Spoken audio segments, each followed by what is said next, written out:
तो दोस्तों हम लोग सॉल्व कर रहे थे ये नेक्स्ट आईएएस की टेस्ट सीरीज।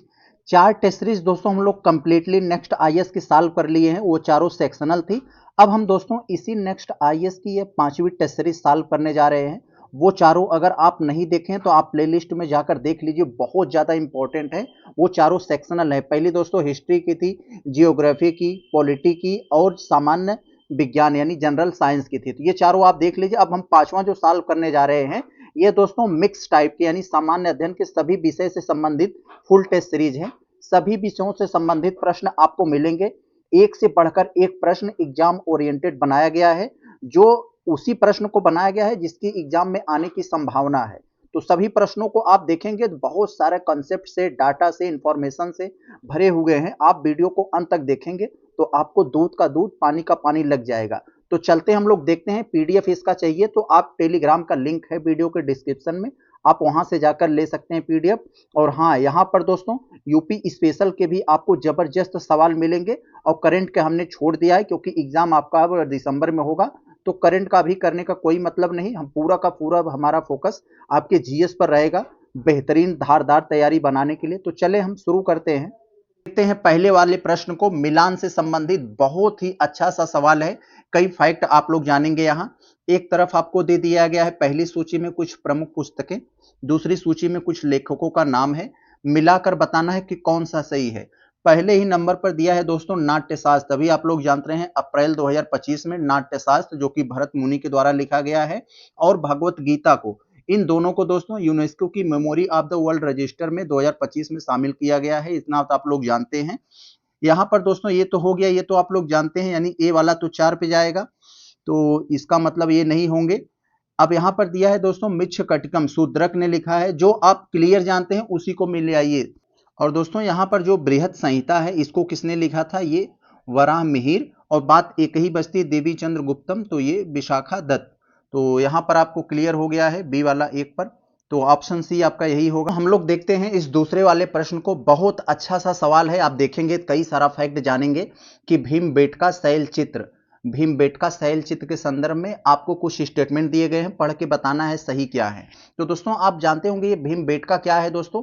भीमबेटका शैल चित्र जो है दोस्तों, ये जो आदि मानव थे उनके द्वारा गुफाओं के जो दीवारें थी उन पर बनाए गए कुछ चित्र हैं। तो उसी चित्र के बारे में पूछ रहा है। आप लोग जानते हैं भीमबेटका शैल चित्र ये कहाँ है, मध्य प्रदेश का एक रायसेन जिला है, वहीं पर ये है। तो ऑप्शन नंबर जो स्टेटमेंट पहला है ये वाला तो सही हो गया आपका। दूसरा वाला देखेंगे कि कह रहे हैं इन गुफाओं में चित्रों के माध्यम से प्रागैतिहासिक मानव जीवन की झलक मिलती है। बिल्कुल मिलती है। प्रागैतिहासिक का मतलब होता है दोस्तों जब मानव प्राकृतिक रूप से जीता था, यानी सिर्फ कृषि करना नहीं जानता था, पशुपालन पर जीता था, पत्थरों के औजार बनाता था, उसी का मतलब यही है। यानी प्रागैतिहासिक मतलब शुद्ध रूप से प्रकृति पर बेस्ड था वो। तो ये वाला सही है। तीसरे वाले में कह रहे हैं दोस्तों इन चित्रों में केवल पशुओं के चित्र को दर्शाया गया है। दोस्तों यही बात यहाँ पर गलत है। पशुओं के साथ साथ अन्य मानवीय आकृतियां भी वहां पर पाई गई हैं। तो दोस्तों ये सिर्फ पशुओं के चित्र वहां पर नहीं है, तो ये वाला गलत हो जाएगा। तो इसका मतलब ये गलत हो गया। और चौथे वाले को देखें, भीमबेटका को 2003 में यूनेस्को के द्वारा विश्व धरोहर स्थल घोषित किया गया। बिल्कुल किया गया 2003 में, तो ये सही है। तो आपके 3 सही हो जाएंगे, केवल तीसरा गलत हुआ। 1 2 4 आपके यहाँ पर सही हो जाएंगे। तो ऑप्शन नंबर आपका सी हो गया। आपको कुछ जोड़े दिए गए हैं, उन पर विचार करके बताना है कि हमारे कितने जोड़े सही है। तो दोस्तों आप देखेंगे कि यहाँ पर आपको एक तरफ सिद्धांत दिया गया है, दूसरी तरफ दोस्तों आपको यहाँ उसके प्रतिपादक का नाम दिया गया है। तो किस सिद्धांत के प्रतिपादक कौन थे इस पर विचार करके आपको बताना है। तो दोस्तों आप पहला को देखेंगे, दिया है इसने विशिष्टा द्वैतवाद। तो विशिष्टा द्वैतवाद सिद्धांत के प्रतिपादक कौन थे, रामानुजाचार्य थे। ऐसे ही याद कर सकते हैं, राम जी हमारे विशिष्ट थे, तो विशिष्ट राम ऐसे याद कर लेंगे। दूसरे में दिया है दोस्तों द्वैतवाद। द्वैतवाद के प्रतिपादक कौन थे, मध्वाचार्य थे। इसी में दोस्तों एक बड़ा कंफ्यूजन आता है कि द्वैताद्वैत जिसमें आ जाता है उसके निम्बार्काचार्य हैं। तो आप लोग याद रखेंगे द्वैतवाद के प्रतिपादक मध्वाचार्य, द्वैताद्वैतवाद के प्रतिपादक वो निम्बार्काचार्य, तो इसको याद रखे रहेंगे। तीसरे वाले में दिया है दोस्तों शुद्धाद्वैतवाद। तो शुद्धाद्वैतवाद सिद्धांत के प्रतिपादक वल्लभाचार्य हैं। तो बिल्कुल सही है, 3 के तीनों हमारे सही हैं। ऑप्शन नंबर हमारा बी हो जाएगा। प्रश्न चौथे में आपसे पूछा जा रहा है, श्वेतांबर के स्थानकवासी उप संप्रदाय के संदर्भ में आपको ऑप्शन में बताना है कि सबसे अच्छा कौन सा वो ऑप्शन है जो श्वेतांबर के स्थानकवासी उप संप्रदाय के संदर्भ में व्याख्या कर रहा है। तो दोस्तों आप ये जान लीजिए श्वेतांबर क्या है। आप लोग जानते हैं जैन धर्म दो भागों में बटा हुआ था दोस्तों। एक श्वेतांबर जो सफेद कपड़े धारण करते थे, एक दिगंबर जो कपड़े धारण नहीं करते थे, नंगे रहते थे। तो दोस्तों इसी में दोस्तों ये जो श्वेतांबर है यानी सफेद कपड़े धारण करने वालों का एक उप संप्रदाय स्थानकवासी था। तो स्थानकवासी दोस्तों क्या करते थे, ये मंदिर वगैरह में पूजा पाठ नहीं करते थे। यह एक जगह पर इकट्ठे होकर, किसी स्थानकवासी का मतलब होता है दोस्तों स्थान पर ठहरना, तो एक स्थान पर रुककर तो संतों से प्रार्थना करने में विश्वास रखते थे, पूजा वूजा नहीं करते थे। तो ऑप्शन ए में यही आपको दिया है, वे मंदिर में मूर्ति पूजा की बजाय संतों से प्रार्थना करने में विश्वास रखते थे। यही है स्थानकवासी का मतलब, एक जगह इकट्ठा होकर प्रार्थना करना। तो ऑप्शन ए आपका हो जाएगा सही। आगे तो हम लोग देखते हैं इस पांचवें वाले प्रश्न को, जिसमें आपको कृष्णदेव राय के संदर्भ में कुछ आपको स्टेटमेंट दे दिए गए हैं। इन्हीं को पढ़ के बताना है कि कौन सा सही नहीं है। तो जो सही नहीं है उसी को बताना है। सबसे पहले आप ये कृष्णदेव राय के बारे में जान लेंगे तो आपको बहुत सारा काम देगा। कई सारी चीजें यहां से पूछी जाती हैं जो मैं बताने जा रहा हूं। दोस्तों कृष्णदेव राय आप लोग जानते हैं विजयनगर साम्राज्य को आप लोग अगर थोड़ा सा पढ़े होंगे, विजयनगर साम्राज्य में कुल 4 वंशों ने शासन किया, संगम, सालूब, तुलुब और अराबिडू। तो यही इनका क्रम भी है। इसी तुलुब वंश का दोस्तों ये कृष्णदेव राय ये शासक थे, बहुत ही मजबूत शासक। तो इसी तुलुब वंश से संबंधित ये हैं। तो दोस्तों जानते हैं इनके दोस्तों दरबार में 8 दिग्गज रहते थे, यानी 8 तेलुगु कवियों का एक यूनिट रहती थी। इन्हीं को अष्ट दिग्गज कहा जाता था। यही कह रहे हैं उनके दरबार में तेलुगु के 8 महान विद्वान एवं कवि थे जिन्हें अष्ट दिग्गज कहा जाता था। बिल्कुल सही, वही मैंने आपको बताया। कभी कभी आपको यह सुनने के आता होगा दोस्तों अष्ट प्रधान। अष्ट प्रधान दोस्तों शिवाजी अपना शासन चलाने के लिए 8 मंत्रियों का समूह बनाए थे, उन्हें अष्ट प्रधान कहा जाता था। और अष्ट दिग्गज किसे कहा जाता है, ये कृष्णदेव राय के दरबार में 8 महान तेलुगु कवियों को। तो इन दोनों में डिफरेंस, तो इन दोनों में डिफरेंस याद रखे रहेंगे तो आपको काम देगा, आप कंफ्यूजन नहीं होंगे। पहला सही है। दूसरा वाले में कह रहे हैं कि इसके शासनकाल को तेलुगु साहित्य का स्वर्ण युग भी कहा जाता है। बिल्कुल कहा जाता है दोस्तों, इसमें कोई डाउट नहीं है। तो अब आप लोग यहां क्या करेंगे, कह रहे हैं कौन सा सही नहीं है, तो दोनों सही निकल गए, यानी ऐसा कोई नहीं है जो गलत है, यानी ऑप्शन आपका डी हो जाएगा।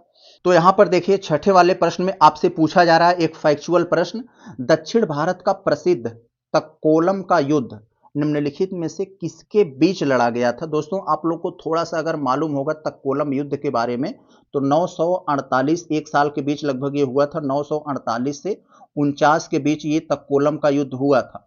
948-49 के बीच ये युद्ध हुआ था। तक्कोलम का युद्ध किसके बीच हुआ था दोस्तों, चोल और राष्ट्रकूट शासक के मध्य, चोल एवं राष्ट्रकूटों के मध्य ये हुआ था, जिसमें चोलों की हार हुई थी, राष्ट्रकूट जीत गए थे। तो ऑप्शन नंबर बी आपका यहां पर हो जाएगा। आगे चले दोस्तों हम देखते हैं अगर 7वें वाले में, तो हड़प्पा सभ्यता की नगर योजना से संबंधित आपको कुछ सवाल दिए गए हैं। हड़प्पा सभ्यता की नगर योजना के संदर्भ में बताना है कि कौन सा हमारा सही है।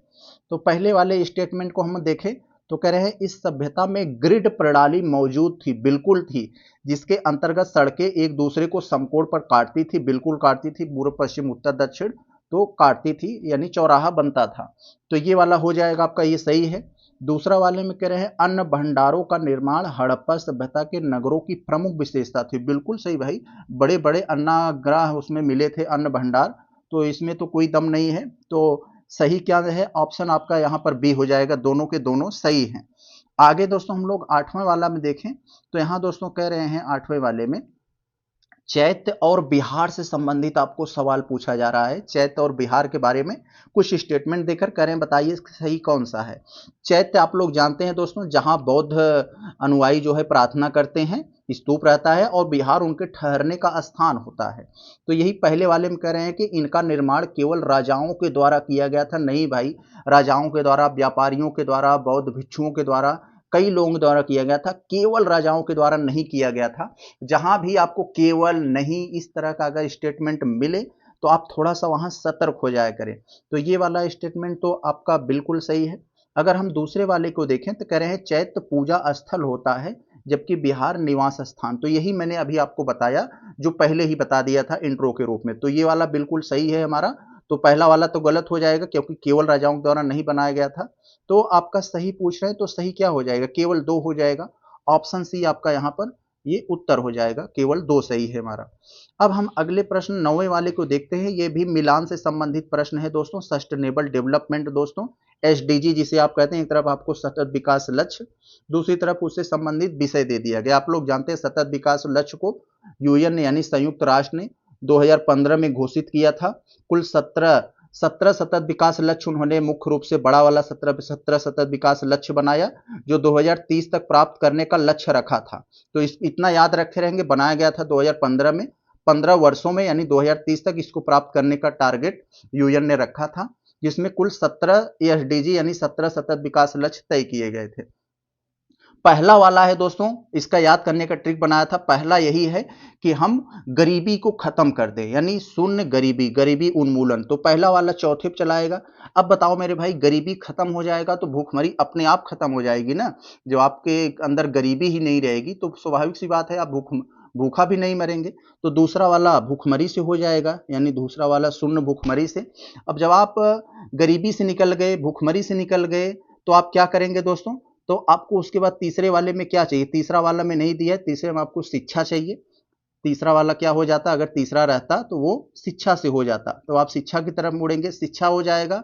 तो चौथा वाला, पांचवें वाले में क्या जाएंगे, जब आप शिक्षित हो जाएंगे तो लैंगिक समानता की बात करेंगे, ये यहाँ पर चला आएगा। और सातवां वाला सस्ती ऊर्जा से संबंधित है। तो आपका कौन हो जाएगा, मैंने याद करने का तरीका, कंसेप्ट आपको बता दिया, आप भी ऐसे याद करेंगे तो आपको सब याद हो जाएगा। तो यहाँ पर आपको कौन सा हो जाएगा, पहला वाला तो चौथी पे गया और दूसरा वाला एक पे गया, तो आपका ऑप्शन नंबर ये सी हो जाएगा। बहुत अच्छा। आगे दोस्तों हम देखें अगर 10वें वाले में, तो आपसे पूछा जा रहा है, बहुत अच्छा सा सवाल है 10 वाले में, कंसेप्चुअल है, थोड़ा सा ध्यान देंगे तो अपने आप तुरंत आ जाएगा, कोई दम ही नहीं है इसमें। विचार करके बताना है, क्रोनोलॉजी हमें है सेट करना है कि राज्यों पर मतलब वो उनका गठन कब हुआ था, तो सबसे पहले किसका हुआ, उसके बाद किसका हुआ, उसके बाद तो दोस्तों आप लोग जानते होंगे, थोड़ा सा अगर यहाँ ये झारखंड, छत्तीसगढ़ और उत्तराखंड ये सन 2000 में बने थे, सन 2000 में, 2000 रुपए में नहीं, सन 2000 में ये बने थे। अब दोस्तों कब बने थे इसके बारे में थोड़ा सा हमें ध्यान देना होगा। 1 तारीख को दोस्तों ये मध्य प्रदेश से काट कर ये छत्तीसगढ़ को बनाया गया, 1 नवंबर सन 2000 को, 1 नवंबर सन 2000 को इसको बनाया गया। और यहाँ पर दोस्तों यूपी को काट कर पहाड़ी जिलों को अलग करके उत्तराखंड को बनाया गया, ये 9 नवंबर को बनाया गया था दोस्तों, ये 9 नवंबर को। और झारखंड को दोस्तों ये 15 नवंबर को बनाया गया था, तो 15 नवंबर को यहाँ पर याद रख लेंगे आप, तो ये 15 नवंबर को। और इतना तो आप जानते हैं, तेलंगाना तो 2 जून 2014 को बना था। उसी दिन हमारे भैया की दोस्तों शादी के एक दिन पहले जो बतवान होता है, सब लोग इकट्ठा हुए थे, कुछ इलाहाबादी बच्चे भी आए थे, सब चर्चा कर रहे थे, मैं सुना था। तो ये 2 जून 2014 को होता है, तो ये वाला सबसे अंत में जाएगा, यानी तीसरा सबसे अंत में रहेगा। तो कहाँ है तीसरा, यहाँ है। आप इतना अगर जानते हैं तो अपने आप कर लेंगे, इसमें कोई आपको बताने की जरूरत ही नहीं है, जरा सा भी नहीं आपको दिमाग लगाना पड़ेगा, क्योंकि मेरे भाई तेलंगाना ये 29वां राज्य बना था, भारत का 29वां राज्य बना था 2014 में 2 जून को। तो आप सोच रहे होंगे कि 28 राज्य है, मेरे भाई 2019 में जो जम्मू कश्मीर पहले राज्य था तो उसको अब यूटी बना दिया गया 2 भागों में बांटकर, इसलिए फिर से 28 हो गया। तो आप लोग समझ रहे होंगे, तो यहां से आप समझ गए होंगे, आप मैंने आपको बता दिया जो जरूरी बातें थी। आगे दोस्तों अगर हम लोग देखें तो यहाँ पर आपको कुछ सातवाहन शासकों के संदर्भ में आपको कुछ बातें दी गई हैं, पढ़ के बताना है कि सही क्या है। तो पहला वाला अगर हम देखें तो कह रहे हैं सातवाहन शासकों ने प्राकृत भाषा को संरक्षण प्रदान किया, यह उनकी राजभाषा भी थी, बिल्कुल थी, ये पहला स्टेटमेंट आपका सही हो जाएगा। दूसरा वाले में दोस्तों अगर हम लोग देखें यहाँ दूसरे वाले स्टेटमेंट को, तो इसमें कह रहे हैं प्राकृतिक साहित्य में गाथा सप्तशती जैसे महत्वपूर्ण ग्रंथ लिखे गए, जिसके दोस्तों रचयिता ये हाल साहब थे, हाल थे, उनका नाम हाल था। इसके गाथा सप्तशती का संकलन किसने किया था, तो हाल ने किया था, कभी कभी ये भी पूछ लेता है। तो ये दूसरा वाला स्टेटमेंट भी आपका यहाँ पर ये सही है, तो आपका 2 हो जाएगा, 1 और 2 दोनों सही है, ऑप्शन नंबर बी हो जाएगा। क्योंकि आपको नीचे कुछ स्टेटमेंट दे दिए गए हैं, पढ़ के हमें बताना है कि आखिर सही कौन सा है हमारा। तो दोस्तों हम लोग जैसे ही पहले स्टेटमेंट को पढ़ेंगे तो कह रहे हैं इक्ता का आवंटन अलाउद्दीन खिलजी के द्वारा किया गया था, सरासर गलत है। इक्ता का आवंटन दोस्तों आप ऐसे याद कर लेंगे तो आपके दिमाग बना रहेगा, आई से इक्ता, आई से इल्तुमिश। तो इक्ता व्यवस्था की शुरुआत दोस्तों इल्तुमिश ने किया था। ये इक्ता क्या था दोस्तों, एक तरह की राजस्व प्रणाली थी जिसमें सैनिकों और अधिकारियों को उनके वेतन के बदले उन्हें भूमि दे दिया जाता था। यही दोस्तों आप जान लीजिए कि यही इक्ता व्यवस्था है। तो यहां पर ये वाला तो गलत हो गया क्योंकि अलाउद्दीन की जगह यहां इल्तुमिश होना चाहिए था।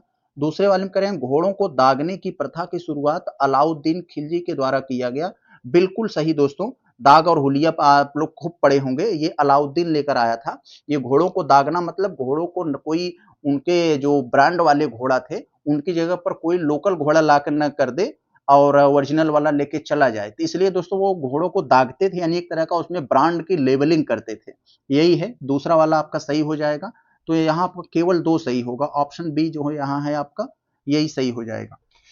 तो दोस्तों हम लोग देखते हैं प्रश्न नंबर 13 को, जिसमें आपसे शिवाजी के जो मंत्रिमंडल है यानी अष्टप्रधान था, जिसके मैंने अभी चर्चा किया था। जब मैं आपको दोस्तों अष्टदिग्गज बता रहा था तो उसी समय यह शिवाजी के अष्टप्रधान का भी चर्चा किया था। उसमें 8 मंत्रियों का समूह को अष्टप्रधान कहा जाता था और उनके अष्टदिग्गज को 8 कवियों को, तेलुगु कवियों के समूह को।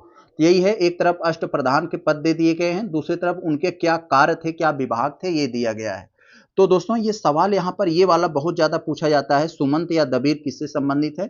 यह विदेशी मामलों को देखता था, विदेश मंत्री एक तरह के कर सकते हैं, ये विदेश मंत्री थे। तो ये वाला तो यहाँ हो जाएगा, यानी डी वाला आपका 1 हो जाएगा। यहाँ पर ये बहुत इंपॉर्टेंट है, यहाँ पर दे भी दिया है। तो यहाँ तो आप समझ गए होंगे इसको। यहाँ पर दोस्तों जो दिया है पेशवा, आप लोग जानते हैं राजा के बाद सबसे ज्यादा ताकतवर यही पेशवा होता था, जिसे उस समय मुख्यमंत्री कहा जाता था। तो ये है दोस्तों, ये आप लोग यहाँ पर इसे समझ गए होंगे। तो यहाँ पर ए वाला आपका कौन सा हो जाएगा दोस्तों, यह मंत्रियों का प्रधान था, यानी सभी मंत्रियों का यह मुखिया था। प्रशासन में राजा के पश्चात इनका सबसे ज्यादा महत्व था। तो ये ए वाला आपका ये तीसरे पर चले जाएगा। ए वाला तीसरे पर कहाँ है, बी में है। तो आपका उत्तर ऑटोमेटिक हो गया, ज्यादा आपको दिमाग लगाने की जरूरत नहीं है, आपका यहाँ हो जाएगा। और बी वाला तो आपका 2 पे चला जाएगा, यानी मंत्री यानी वाकिया नवीश, ये किससे संबंधित है, राजा के दैनिक कार्यों को देखता था। सचिव यानी शुरू नवीश किससे संबंधित था, राजा के पत्र व्यवहार से। समझ गए होंगे आप। तो दोस्तों हम लोग देखें अगला प्रश्न, जिसमें आपसे पूछा जा रहा है कि कौन सा ऑप्शन आपका सही नहीं है, उसको हमें बताना है। तो थोड़ा सा ध्यान से ऑप्शन को पढ़ेंगे। बहुत ही बड़ा ये फैक्चुअल सवाल है, आपको कई सारी चीज यहाँ जानने को मिलेंगी। कह रहे हैं बलबन के द्वारा ही सर्वप्रथम सैन्य विभाग का गठन किया गया, जिसे दीवान ए अर्ज के नाम से जाना जाता था। तो बिल्कुल सही, दीवान ए अर्ज क्या था, एक सैन्य विभाग था। किसके द्वारा शुरू किया गया था, तो ये बलबन के द्वारा शुरू किया गया था। तो ये बिल्कुल सही है, ये वाला ऑप्शन सही हो जाएगा। लेकिन आपसे कह रहे हैं कौन सा सही नहीं है, उसको हमें ढूंढना है। तो चले भाई हम आगे बढ़कर इसको ढूंढते हैं, कहाँ छिपा हुआ है ये। देखें दूसरा वाले ये ऑप्शन जो बी है, इसमें कह रहे हैं दीवान ए अर्ज। दीवान ए अर्ज का अंतिम प्रमुख अमीर खुसरो का नाना इमादुल मुल्क रावत था। तो दोस्तों ये जो इमादुल मुल्क रावत था, जिसे दोस्तों दीवान ए रावत भी इसे कहा जाता था, तो ये अंतिम नहीं था, पहला था। दीवान ए अर्ज का पहला प्रमुख ये कौन था, ये इमादुल मुल्क रावत था। तो यहाँ पर अंतिम कौन था, ये इस पर बड़ा डिस्प्यूट है, लेकिन पहला यही था, इमादुल मुल्क। तो यहाँ पर यानी यही गलत है, तो यही आपका ऑप्शन हो जाएगा, यही सही है, क्योंकि यही गलत है और बाकी सब अपनी जगह पे तो सही है, गलत नहीं है। आपको 3 घटनाएं दे दी गई हैं, इन घटनाओं को पढ़कर बताना है कि ये सब जो घटनाएं घटित हुई हैं किसके शासनकाल से संबंधित है। तो दोस्तों थोड़ा सा अगर आप लोग गौर अगर करोगे तो ये 1793 का चार्टर एक्ट अधिनियम अस्थाई बंदोबस्त, आप लोग जानते हैं अस्थाई बंदोबस्त कब आया था, 1993 में आया था। कौन लेकर आया था, यही कार्नवालिस लेकर आया था। तो दोस्तों कार्नवालिस का शासनकाल तो आप पढ़ोगे 1786 से 93 था। यही 93 में अस्थाई बंदोबस्त तो लेकर ये आया था, लेकिन लागू करने की पारी आई थी, ये चला गया तो जॉन शोर आ गया। तो जॉन शोर, तो यहां पर और दिया है निजाम और मराठों के मध्य जो खुर्दा की लड़ाई हुई थी, खुर्दा की लड़ाई 1795 हुआ था। तो स्वाभाविक सी बात है आपको यहां से क्लियर हो जाना चाहिए, थोड़ा सा आप दिमाग लगाओगे, 1795 में हुआ था, तो स्वाभाविक सी बात है कि ये कार्नवालिस तो नहीं रहेगा। तो यहां पर ये खत्म हो जाएगा, कार्नवालिस के बाद जो आया होगा वही रहा होगा। तो यहां पर सर जॉन शोर, तो ऑप्शन नंबर बी हो जाएगा। बड़े ही अच्छे से आप थोड़ा सा शातिर तरीके से करेंगे तभी हो पाएगा। और अस्थाई बंदोबस्त तो लेकर आया था यही, लेकिन लागू ये किया था, और एक्ट जो आया था ये जॉन शोर के ही समय आया था, तो जॉन शोर हो जाएगा, ऑप्शन नंबर आपका बी हो जाएगा। आगे दोस्तों अगर हम लोग ये 17 वाले को अगर देखें, बड़ा अच्छा सा प्रश्न है यहाँ मिलान से संबंधित। आप यहाँ पर कई सारा फैक्ट सीखेंगे। देखें हम लोग आयोग या एकत्र अधिनियम दे दिया गया है और एक तरफ वर्ष दे दिया गया है। दोस्तों जानते हैं बंगाल का विभाजन 1905 में किसने किया, किसके शासनकाल में हुआ था? वो कर्जन के शासनकाल में हुआ था। तो कर्जन के ही शासनकाल से संबंधित कुछ घटनाएं दी गई हैं, जिसको बताना है कब हुई थी। तो दोस्तों आप लोग जानते हैं बंगाल का विभाजन, इसे कौन भूल सकता है, जुबान पे याद होगा, 1905 में। तो सी वाला 4 पे चला जाएगा, तो सी वाला 4 पे चला जाएगा, तो इसका मतलब ये हमारा उत्तर नहीं हो सकता और ये नहीं हो सकता। आगे देखें। अब दोस्तों यहां देख रहे हैं बी वाले में दिया है आपको कलकत्ता कॉरपोरेशन एक्ट कब आया था? ये 1899 में आया था, ये 1899 में आया था। और पुलिस आयोग का गठन कब हुआ था? ये 1902 में हुआ था। और विश्वविद्यालय अधिनियम कब पारित हुआ था? ये 1904 में।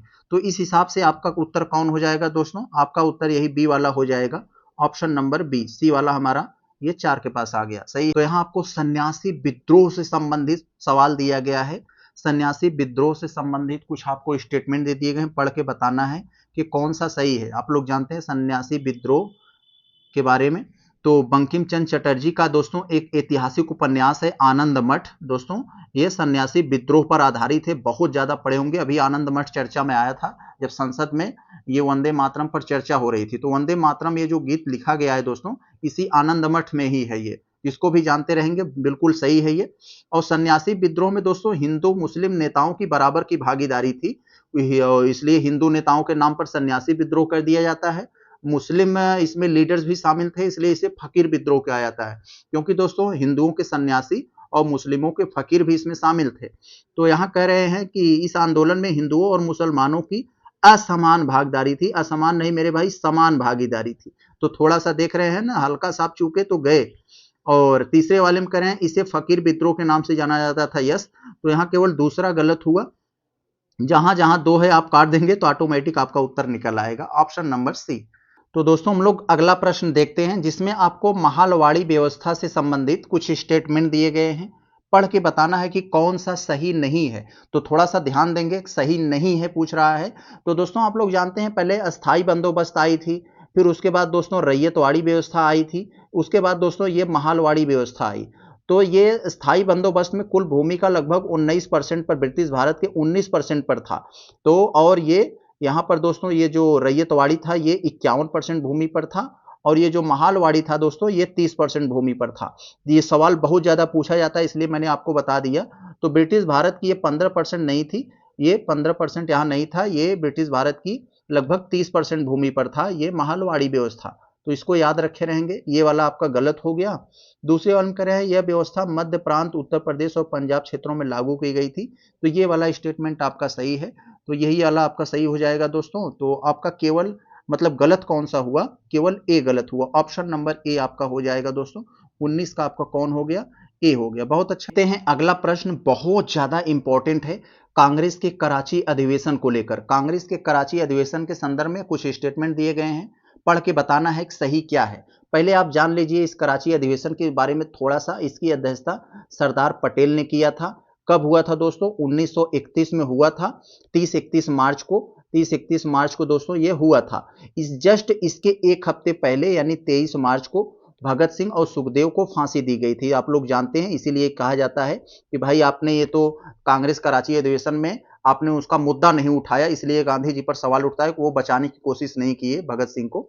तो यहां पर दोस्तों पहला स्टेटमेंट है कि वल्लभ भाई पटेल इसकी अधिवेशन के अध्यक्ष थे, बिल्कुल थे। इस अधिवेशन के 6 दिन पहले भगत सिंह सुखदेव राजगुरु को फांसी दी गई थी, वही एक हफ्ता पहले लगभग, सही है ये भी।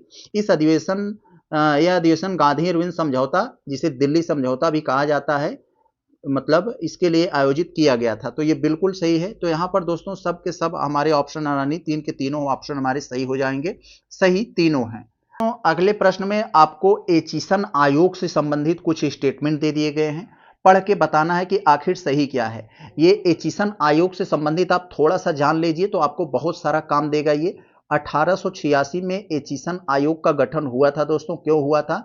इस बात की जांच करने के लिए क्या भारतीय जो है वो बड़े बड़े आधिकारिक पदों पर रहने लायक योग्य है कि नहीं है, कितने काबिल हैं, इस बात की दोस्तों जांच करना था। यहाँ पहले वाले में दिया है दोस्तों, इस आयोग ने सिविल सेवाओं को प्रांतीय और अधीनस्थ 2 श्रेणियों में विभाजित करने का सुझाव दिया था। नहीं मेरे भाई, 3 श्रेणियों में विभाजित करने का सुझाव दिया गया था।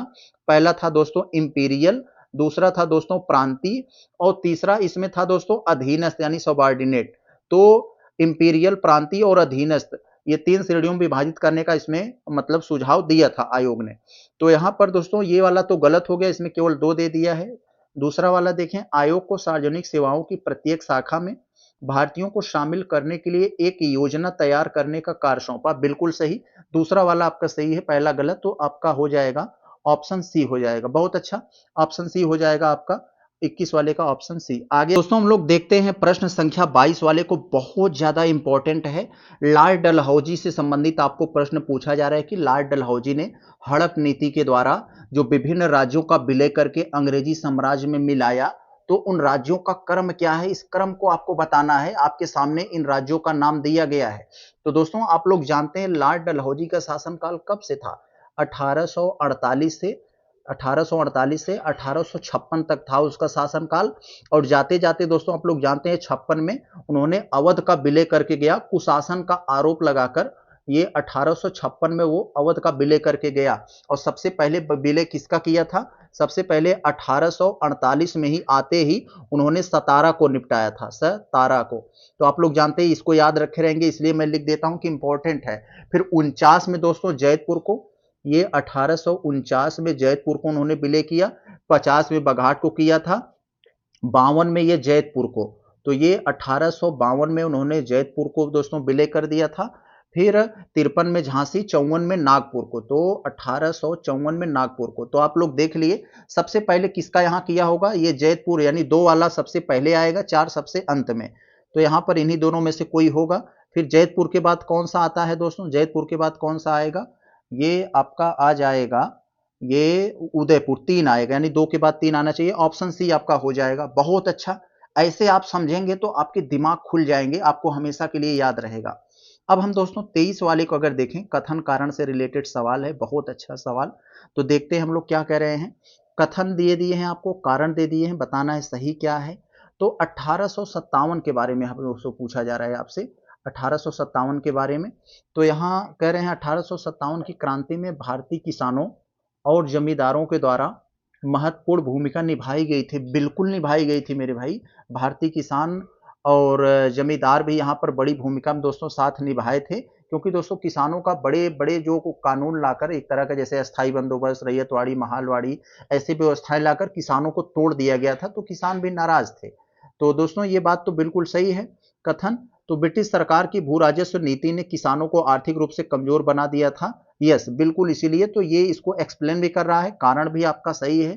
तो आपका जो उत्तर होना चाहिए दोस्तों, ये कौन हो जाएगा, तो आपका यही बी वाला हो जाएगा। ए और आर दोनों सत्य हैं, आर ए की सही व्याख्या करता है। आगे दोस्तों हम चलें, अगर 24 वाले को देखें, तो किसान सभा आंदोलन के बारे में बात की जा रही है। किसान सभा आंदोलन से संबंधित कुछ कथन दे दिए गए हैं, बताना है कि कौन सा सही है। तो दोस्तों यहाँ पर किसान सभा आंदोलन संबंधित आप लोग बात सुनते हैं तो बड़ा ही कंफ्यूजन होता है। उत्तर प्रदेश किसान सभा की स्थापना कब हुई, उत्तर प्रदेश किसान सभा की स्थापना दोस्तों ये 1918 में हुआ। अवध किसान सभा की स्थापना कब हुई थी, अवध किसान सभा की स्थापना 1920 में हुआ था, जस्ट इसके 2 साल बाद। दोस्तों प्रांतीय किसान सभा की स्थापना कब हुई थी, इसके 9 साल बाद 1929 में बिहार में हुआ था। तो दोस्तों जो सबसे इंपॉर्टेंट है, अखिल भारतीय किसान सभा की स्थापना, जो अखिल भारतीय किसान सभा की स्थापना कब हुई थी, 1936 में। तो ये मैंने आपको बता दिया लखनऊ में हुआ था, इसलिए बता दिया कि ये बहुत ज्यादा कंफ्यूजन क्रिएट करते हैं। तो इसी से संबंधित आपको यहाँ पर लिखा गया है कि भारतीय किसान सभा की स्थापना से संबंधित कौन सा सही नहीं है। तो पहले वाले को देखेंगे अगर दोस्तों, यहाँ आपको दिया गया है, यहाँ क्या दिया गया है कि इस आंदोलन के प्रमुख नेता स्वामी सहजानंद सरस्वती थे। तो बिल्कुल थे, ये वाला तो आपका सही है। इस आंदोलन का मुख्य उद्देश्य जमींदारी प्रथा को समाप्त करना और किसानों को उनके अधिकार दिलाना, बिल्कुल सही है, किसान संबंधित है तो है ही। कह रहे हैं यह आंदोलन केवल बिहार और उत्तर प्रदेश तक सीमित था। तो दोस्तों ये बात यहाँ पर गलत हो गई। उत्तर बिहार के साथ साथ अन्य राज्यों में बंगाल, आंध्र प्रदेश, पंजाब, महाराष्ट्र, अन्य राज्यों में भी था। तो यहाँ पर ये गलत हो जाएगा। जहाँ केवल वगैरह आए थोड़ा सा सतर्क हो जाया करिए। तो यहाँ पर कह रहे हैं 1 और 2 केवल सही होगा, ऑप्शन सी आपका हो जाएगा।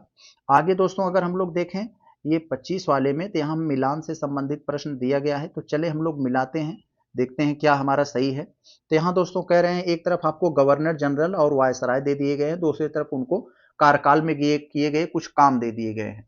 तो दोस्तों यहाँ पर आप लॉर्ड कर्जन को कैसे भूल सकते हैं, बंगाल का विभाजन कर दिया था। तो डी वाला 1 पे चला आएगा। सबको मालूम है कि बच्चे जानते हैं, बड़े अच्छे से इसको रट कर याद कर लिए हैं। और दोस्तों लॉर्ड लिटन वर्नाकुलर, लिटन को आप ऐसे याद कर लीजिए, लिटल मतलब छोटा, वर्नाकुलर प्रेस एक्ट लेकर आया था दोस्तों कि अब जो भारतीय पत्रकार हैं सिर्फ अंग्रेजी में छपेंगे, अपने लोकल लैंग्वेज में नहीं छपेंगे। तो बी वाला हमारा 3 पे आएगा, ये सब जानते हैं दोस्तों। बी वाला 3 पर दोस्तों आएगा, तो इसका मतलब इन्हीं दोनों में से कोई उत्तर होगा। ये तो नहीं हो सकते। अब लॉर्ड लैंसडाउन दोस्तों, ये 1888 के आसपास भारतीय दंड संहिता को यानी आईपीसी को लागू किया था। और बात एक यहाँ पर बचती है नॉर्थब्रुक, तो ये कलकत्ता में उच्च न्यायालय की स्थापना किया था। तो यहाँ आपको सब क्लियर हो गए यहाँ पर। तो आप यहाँ पर आप कह सकते हैं हमारा ऑप्शन कौन होगा, ए वाला तो 2 पे गया, तो ए वाला 2 पर ऑप्शन नंबर सी हो जाएगा आपका। आगे दोस्तों हम लोग देखें 26 वाले को, तो कह रहे हैं यही कथन कारण से संबंधित है। यहाँ कथन दिया है, कारण दिए गए हैं, बताना है सही क्या है। तो यहाँ हम देखें पूना समझौता डॉक्टर भीमराव अंबेडकर और महात्मा गांधी के बीच 24 सितंबर 1932 को पुणे के यरवदा जेल में हुआ था। बिल्कुल हुआ था। ये दोस्तों बहुत बड़ी कंट्रोवर्सी है। जब दोस्तों कम्युनल अवार्ड दिया गया था, यानी दलितों का भी अलग से प्रतिनिधित्व होगा चुनाव का, यानी सिर्फ दलितों को दलित वोट देंगे, इसीलिए कम्युनल अवार्ड लेकर आया था। तो महात्मा गांधी ने इसका विरोध किया। बाद में 24 अप्रैल 1932 को पुणे की यरवदा जेल में गांधी जी बाबा साहब अम्बेडकर के बीच समझौता हुआ और उसको खारिज करके जो पहले दलितों के लिए 21 सीटें रिजर्व थी, लगभग इसका दुगना करवाया गया, ये 148 करवाया गया बाद में। इस पर बात डन हुई। तो कह रहे हैं पूना समझौते में दलित वर्गों के लिए 71 सीटें आवंटित की गई। नहीं भाई, 71 तो पहले से थी ना, तो समझौते के बाद 148 हुआ, तो ये गलत हो जाएगा। केवल आपका ए सही है, ए सही है, आर गलत है, ऑप्शन ए हो जाएगा आपका। बहुत अच्छा, आपका 26 का ए हो जाएगा। आगे दोस्तों अगर हम लोग चलते हैं देखें, तो ए नहीं दोस्तों, सॉरी, यहाँ पर ए नहीं, ये डी हो जाएगा। ए सत्य है, मैंने बोला सही लगा दिया गलत, तो ए सत्य है, आर असत्य। तो दोस्तों हम लोग देखते हैं ये प्रश्न संख्या 27 को। नीचे आपको कुछ स्टेटमेंट दे दिया गया है, कह रहे हैं पढ़ के बताइए कि कौन सा हमारा सही होगा। तो दोस्तों एक एक स्टेटमेंट को हम लोग निपटाते चलें। पहले वाले में कह रहे हैं सार्जेंट योजना। सार्जेंट योजना के बारे में सबसे पहले मैं आपको बता दूं दोस्तों, ये 1944 में आया था, एजुकेशन से संबंधित था। अभी आपको पता चल जाएगा कि 6 से 11 वर्ष तक के बालक बालिकाओं के लिए निःशुल्क फ्री में एवं अनिवार्य शिक्षा की सिफारिश की गई थी सार्जेंट योजना में। तो ये बात यहाँ पर दोस्तों बिल्कुल सही हो जाती है। सर जॉन सार्जेंट योजना को 1945 में पेश किया गया था। नहीं भाई, अभी मैंने बताया ये 1944 में पेश किया गया था। तो ये बात आपकी यहाँ गलत हो जाती है। पहला सही है, दूसरा गलत है। अगला देखते हैं दोस्तों, सार्जेंट योजना के माध्यम से देश में प्राथमिक तथा उच्च माध्यमिक विद्यालय स्थापित करने की सिफारिश की गई थी। बिल्कुल की गई थी। ये वाला सही है, यानी 1 3 आपका सही हो जाएंगे। करें कितने सही है संख्या में बताना है, तो केवल 2 सही है, ऑप्शन बी पहला और तीसरा, दूसरा गलत हो गया। आगे यहाँ पर दोस्तों हम लोग देखें 28 में, तो कह रहे हैं गीता का अंग्रेजी में अनुवाद किसके द्वारा किया गया, चार्ल्स विल्किंस द्वारा किया गया था। ऑप्शन नंबर ए, सिंपल सा सवाल है। 29 वाले को अगर हम लोग यहाँ देखें, तो कौन सा गिरमिटिया का सबसे अच्छा वर्णन करता है। गिरमिटिया दोस्तों, ये इसका अच्छा नाम एग्रीमेंट था, तो लोग इसको थोड़ा सा बोलते बोलते गड़बड़ा दिए, बाद में एग्रीमेंट को ही गिरमिटिया बोलने लगे। अंग्रेज जो यहाँ से मजदूरों को ले जाते थे एग्रीमेंट करके, इतने साल के हम लोग आपको यहाँ ले जा रहे हैं, आपको इतना पैसा देंगे, इतने साल में छोड़ देंगे, तो एग्रीमेंट होता था। वो मजदूर इसे गिरमिटिया बोलने लगे, तो ये थोड़ा सा यहाँ डिस्टर्ब हो गया। तो दोस्तों यहाँ से ये हुआ, तो यही कह रहे हैं गिरमिटिया का सबसे अच्छा वर्णन कौन करता है, इसके बारे में आपको बताना है। तो दोस्तों यहाँ आप ऑप्शन नंबर यहाँ बी वाले को अगर देखें, भारतीय गिरमिटिया मजदूर जो औपनिवेशिक अनुबंधों के तहत, अनुबंध मतलब एग्रीमेंट के तहत पलायन कर गए, ऑप्शन नंबर बी। इसीलिए देखेंगे बड़े बड़े विदेशों में अभी भी भारतीय मूल निवासी वहां पाए जाते हैं, क्योंकि वहां गए और वहीं वो मजदूरी किए, वहीं रहे, बस गए, तो इसीलिए वो वहीं पर सेट हो गए। आगे देखें दोस्तों हम लोग 30 वाले को, तो पहली आसियान भारत क्रूज वार्ता कहाँ हुई। तो दोस्तों पहली भारत आसियान क्रूज वार्ता के बारे में यहाँ आपको कुछ स्टेटमेंट दे दिए गए हैं, तो ये चेन्नई में हुआ। अभी दोस्तों यहाँ आपको 20 प्रश्न लगभग ये करंट के मिलेंगे जो आज से 6 महीने पहले की हैं, क्योंकि इस हिसाब से ये टेस्ट सीरीज बनाई गई थी कि एग्जाम आपका अप्रैल मई में हो जाएगा। तो दोस्तों अभी आपका एग्जाम टल गया है, ये दिसंबर में चला गया, तो ये टेस्ट सीरीज कराने से आपका समय मैं सोच रहा हूं नुकसान न करूं, क्योंकि दोस्तों दिसंबर में होगा तो ये 1.5 साल पुरानी हो जाएगी, तो आपके लिए फायदेमंद नहीं होगा। तो मैं ये चाहता हूं कि करंट को छोड़ दिया जाए, जब हम लोग बाद में इकट्ठा देखेंगे लास्ट 6 महीने की, इसको पूरा एक कंपाइलेशन हम लोग देखेंगे। हम आपको जीएस को लेकर तैयार करवाएं, क्योंकि जीएस आपको बहुत जरूरी है। तो करंट तो अभी इतना जरूरी है नहीं, तो करंट को हम लोग छोड़ देते हैं, हम लोग चलते हैं जीएस वाले पोर्शन पर। संबंधित सवाल दिया गया है, जनगणना 2011 के अनुसार उत्तर प्रदेश में एसटी आबादी को लेकर, आप लोग जानते हैं उत्तर प्रदेश में एसटी आबादी कुल आबादी का 0.6% है, इसको याद रखेंगे, यानी लगभग आधा परसेंट कुल आबादी का 0.6% उत्तर प्रदेश में एसटी आबादी रहती है। उसी से संबंधित आपको सवाल पूछ रहे हैं, कह रहे हैं बताइए कौन सा सही नहीं है। तो जो सही नहीं है उसके बारे में बताना है। पहले ऑप्शन को आप देखेंगे कि सर्वाधिक एसटी यानी जनजाति कह रहे हैं, अनुसूचित जनजाति वाला जिला यानी सर्वाधिक एसटी वाला जिला जनसंख्या के में ये पूछ रहे हैं, तो ये सोनभद्र हो जाएगा, बिल्कुल सही। प्रतिशत में भी सोनभद्र है, सर्वाधिक अनुसूचित जनजाति प्रतिशत वाला जिला कह रहे हैं श्रावस्ती। श्रावस्ती नहीं मेरे भाई, यह सोनभद्र ही है, संख्या में भी प्रतिशत में भी, तो ये यही गलत है और यही आपका उत्तर हो जाएगा। यहाँ कह रहे हैं सबसे कम अनुसूचित जनजाति वाला जिला बागपत है, बिल्कुल सही है, क्योंकि हमें ये उत्तर हमारा वही होगा जो गलत है, तो गलत हमारा बी था। कुल जनसंख्या में अनुसूचित जनजाति का प्रतिशत 0.47, ये गलत दे दिए दोस्तों, यहाँ पर रहना चाहिए था 0.6% रहना चाहिए था, तो यहाँ पर मिसप्रिंट की वजह शायद दे दिए हैं, क्योंकि दो गलत तो नहीं हो सकती, एक ही गलत होगा ना। तो चले हम लोग आगे बढ़े, यहाँ आपके कल्चर से रिलेटेड है। एक तरफ आपको मेले और त्योहार दे दिए गए हैं, दूसरी तरफ इसका आयोजन स्थल दे दिया है, कहाँ पर ये लगते हैं। तो दोस्तों जो आपको सबसे ज्यादा क्लियर हो वही मिलाइए। तो दोस्तों हम लोग अच्छे से क्लियर हैं, ये मिर्जापुर में कजरी महोत्सव होता है। सरधना उत्सव कहाँ होता है, मेरठ में, नाम से ही लग रहा है सरधना मेरठ में है।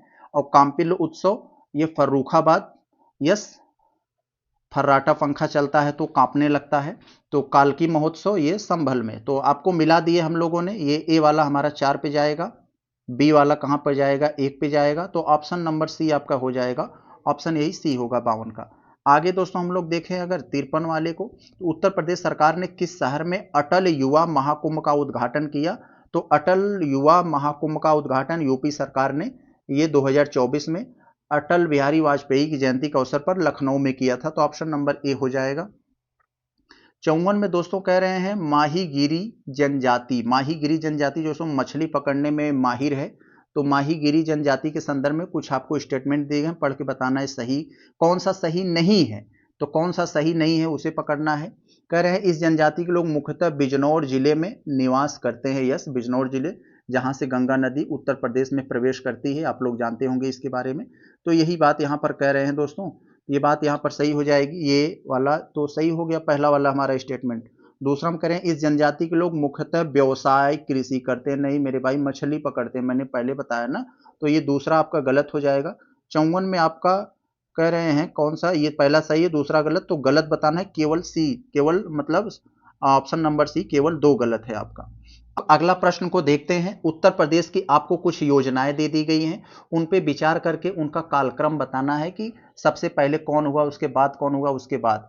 तो दोस्तों इन सब को अगर देखोगे तो आपके दिमाग में आना चाहिए कि भाई नहर तो अंग्रेजों ने बनवाया था ना, ये सबसे पहली बनी होगी, क्योंकि 1830 में ही अंग्रेजों के जमाने का ये बना था दोस्तों, पूर्वी यमुना नहर का निर्माण हुआ था, बाकी सब तो कुछ तो आजादी के बाद हुआ। तो इसका मतलब ये 2 वाला जो है ये सबसे पहले होगा, तो 2 वाला सबसे पहले होगा, इसका मतलब ये नहीं होंगे। अब आप तुक्का लगाने लायक हो गए हैं, लगा सकते हैं। अब चले हम लोग, अब दोस्तों यहां पर देखिए जो राजदुग्ध परिषद की स्थापना कब हुआ था दोस्तों। राजदुग्ध परिषद की स्थापना 1976 में हुआ था, 1976 में। किसान बही योजना 92 में, 1992 में किसान बही योजना की शुरुआत। किसान मित्र योजना दोस्तों ये 2001 में, 2001 में। तो इसका मतलब अब कौन होगा, अब सबसे पहले कौन आएगा यहाँ, ये एक वाला आएगा, क्योंकि 1830 के बाद सबसे पहले तो यही पड़ेगा, 1976 एक वाला आ जाएगा।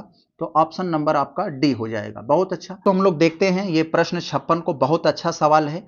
कुछ कथन दे दिए गए हैं, विचार कर लीजिए, विचार करके बताना है कि कौन सा सही है। तो दोस्तों 2022 के डाटा के अनुसार 2024 में रिपोर्ट आई थी, state of leopards in India. तो मतलब लेपर्ड का मतलब होता है तेंदुओं, तेंदुओं की गिनती के बारे में था दोस्तों, 2022 में आया था। तो उस समय उत्तर प्रदेश में 371 तेंदुओं की संख्या बताई गई थी। अब ज्यादा हो गए होंगे, लेकिन इस रिपोर्ट के अनुसार मैं बता रहा हूं 400 नहीं, 371 बताई गई थी, आप लोग पढ़े होंगे। तो ये वाला तो आपका गलत हो जाएगा। दूसरा वाला हम करें, उत्तर प्रदेश गैंडा, उत्तर प्रदेश में जो गैंडे पाए जाते हैं वो तराई वाले क्षेत्रों में पाया जाता है, जैसे गोरखपुर एरिया के आसपास जो है, तराई वाले एरिया में। तो ये वाला तो बात सही है। तीसरे वाले में कह रहे हैं उत्तर प्रदेश में कुकरेल वन लखनऊ के समीप स्थित है, तो बिल्कुल सही, ये भी सही है। 2 और 3 सही है, तो ऑप्शन बी आपका हो जाएगा, केवल 2 सही है। तो दोस्तों यहां आपको एक तरह से करंट से रिलेटेड एक अच्छा सवाल दिया है, थोड़ा सा देखें। इसरो के किस मिशन के द्वारा अंतरिक्ष में लोबिया के बीजों का सफलतापूर्वक अंकुरण किया गया? दोस्तों अभी हाल ही में अंतरिक्ष में लोबिया के बीजों का वहां अंकुरण करवाया गया, इसलिए देखा जाना चाहिए, क्योंकि वहां बिना गुरुत्वाकर्षण कितनी कमी होती है, न के बराबर होता है। तो वहां वो कैसे अंकुरित होते हैं पौधे, इस बात को वहां दोस्तों सिद्ध करना था, इस बात की जांच करना था। तो कच्छी पादप अध्ययन के लिए सघन अनुसंधान मॉड्यूल, तो ऑप्शन नंबर आपका यही बी हो जाएगा। इसी मिशन के तहत ये लोबिया बीजों को सफलतापूर्वक अंकुरित कराया गया। आगे दोस्तों हम यहाँ 58 वाले में देखें, तो उत्तर प्रदेश की वन नीति से संबंधित है। तो दोस्तों थोड़ा सा आप पहले भारत की वन नीति के बारे में जान लीजिए, राष्ट्रीय वन नीति। राष्ट्रीय वन नीति के बारे में जानेंगे तो उत्तर प्रदेश की वन नीति के बारे में आराम से जान जाएंगे। आजादी के बाद 1952 में पहली बार भारत की वन नीति, पहली वन नीति कब आई थी? 1992 में, 52 में। और दूसरी राष्ट्रीय वन नीति कब आई थी? 1988 में। अभी जो दोस्तों लागू है वो दूसरी वन नीति लागू है, और इसी में दोस्तों बताया गया था कि कुल भौगोलिक क्षेत्र का 33% वनों को बनाए रखना चाहिए। तो ये बात तो दोस्तों राष्ट्रीय को हो गई। अब दोस्तों यूपी से पूछा है यहाँ पर, तो को बताया है कौन सा सही है। जब उत्तर प्रदेश से आपसे पूछे, तो दोस्तों उत्तर प्रदेश में जो पहली वन नीति आई थी वो 1998 में आई थी, और 1998 में पहली वन नीति, और 2017 में दूसरी वन नीति आई थी जो इस समय लागू है। तो यही कह रहे हैं, उत्तर प्रदेश की प्रथम वन नीति 1955 में आई थी, घोषित की गई थी? नहीं। उत्तर प्रदेश में राज्य वन नीति 2017 लागू कर दी गई है, यस, यही दूसरा वाला आपका सही है, यही। तो ऑप्शन बी आपका हो जाएगा, 58 का आपका ये बी हो जाएगा। आगे अब हम लोग देखते हैं ये 59 वाले में कह रहे हैं कि कौन सा कथन सही है। चारों ऑप्शन में से जो सही होगा उसके आपको बताना है। तो यहां आपको दिया गया है दोस्तों, पहले वाले ऑप्शन में बदन सिंह और सूरजमल के द्वारा मथुरा को भरतपुर की राजधानी घोषित किया गया था। तो बिल्कुल सही है दोस्तों। आप ये देखेंगे, भरत सिंह और ये सूरजमल कौन थे? भरत सिंह का बेटवा ये सूरजमल था, दोनों शासक थे दोस्तों। ये भरत सिंह और सूरजमल राजस्थान के जयपुर में जाट शासक थे। तो बहुत ही मतलब कह सकते हैं ताकतवर शासक ये थे। इन्होंने मथुरा को भरतपुर की राजधानी बनाया था। तो ये बात तो सही है, यहाँ ये हमारा स्टेटमेंट सही हो जाता है। दूसरा अगर देखेंगे, नवाब आसफुद्दौला के द्वारा अवध की राजधानी फैजाबाद से लखनऊ ट्रांसफर की गई थी, ये भी वाला दोस्तों बिल्कुल सही है, ये भी सही है। तो यहां पर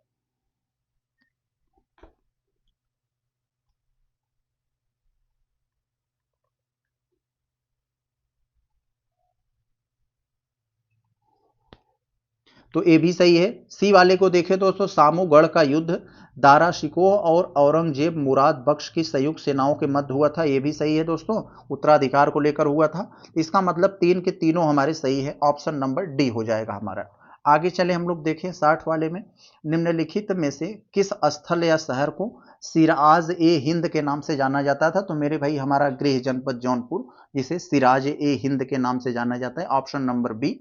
बादशाहों का शहर तो आप लोग जानते होंगे। तो प्रश्न संख्या 61 वाले को अगर देखोगे ध्यान से, तो आपसे पूछा जा रहा है, कुछ घटनाएं दे दी गई हैं, घटनाओं पर विचार करके इन्हें हमें क्रोनोलॉजी में सेट करना है।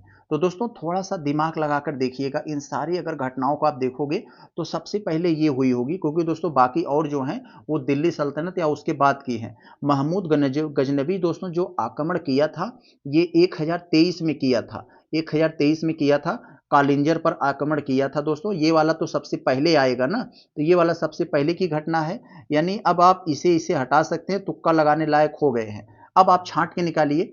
कुतुबुद्दीन ऐबक चंदेल शासक परमादेव को कालिंजर में पराजित किया था। कुतुबुद्दीन ऐबक के द्वारा कोइल, कोइल दोस्तों क्या है, आज का दोस्तों हमारा जो अलीगढ़ है, यहाँ पर पहले राजपूतों का शासन हुआ करता था। और कुतुबुद्दीन ऐबक 1192 में दोस्तों मोहम्मद गोरी का इस समय वो दोस्तों दास था, और मोहम्मद गोरी ने इसको अपना एक मजबूत सेनापति भी बनाया था। तो यही कुतुबुद्दीन ऐबक उस समय 1192 में जब दिल्ली सल्तनत की स्थापना नहीं हुई थी, तो कोयल यानी ये अलीगढ़ पर अधिकार कर लिया था। तो इसका मतलब ये हुआ दोस्तों, ये दूसरी घटना थी। तो ये 3 वाला 2 नंबर पे आ जाएगा, बिल्कुल सही। और बाकी तो आप लोग जानते हैं, ये वाला तो 4 पे जाएगा ऑटोमेटिक, क्योंकि दोस्तों ये तो मुगल से संबंधित हो गया ना। ये शेरशाह दोस्तों जब आक्रमण करने गया था 1545 में एक किला पर, तो उसके लोग बम फेंके, बारूद इसके पास आ गया, फट के मर गया। तो ये 4 पे जाएगा, 4 तो यहाँ सब में दे दिया गया है। और तीसरे नंबर पर तो 1 वाला रहेगा, ये चंदेल शासक परमदेव को कालिंजर में पराजित किया। तो इस तरह से आप थोड़ा सा देखोगे तो आपके दिमाग भी खुलेगा और आप आसानी से सॉल्व भी कर लोगे।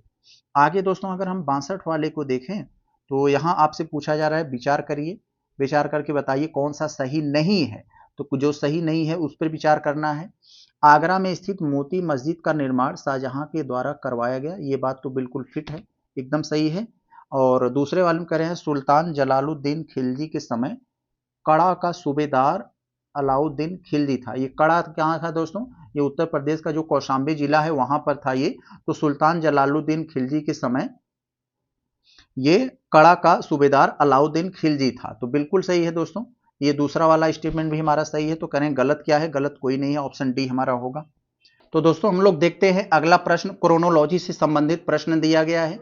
आपको कुछ उत्तर प्रदेश के राज्यपालों को नाम दे दिए हैं और कह रहे हैं कि इसको क्रोनोलॉजी में सेट करके बताइए कि सबसे पहले किसकी नियुक्ति हुई, उसके बाद किसकी हुई, उसके बाद। तो दोस्तों इन सारे नामों को देखकर आपके दिमाग में तो एक बात जरूर आनी चाहिए, आप इतना ज्यादा दोस्तों तैयारी कर रहे हो तो आपको इतना मालूम होना चाहिए, उत्तर प्रदेश की देश की पहली महिला राज्यपाल दोस्तों सरोजनी नायडू हुई थी। आजादी के बाद इनको उत्तर प्रदेश और देश की पहली महिला राज्यपाल बनाया गया था। तो 1947 से लेकर 1949 तक दोस्तों ये रही। इसका मतलब ये हुआ कि आप अब तुक्का लगाने लायक हो गए हो, यानी सबसे पहले 2 नंबर पे रहना चाहिए। तो 2 नंबर पे ये रहना चाहिए, तो ये काट सकते हो आप, तुक्का यहां लगा सकते हो, आगे जानकारी नहीं है तो। आगे दोस्तों ये जान लीजिए, सूरजभान को सन 2000 से 2002 तक दोस्तों ये उत्तर प्रदेश के राज्यपाल रहे, ये जान लीजिए। विष्णुकांत शास्त्री सन 2000 से लेकर 2004 तक ये रहे थे।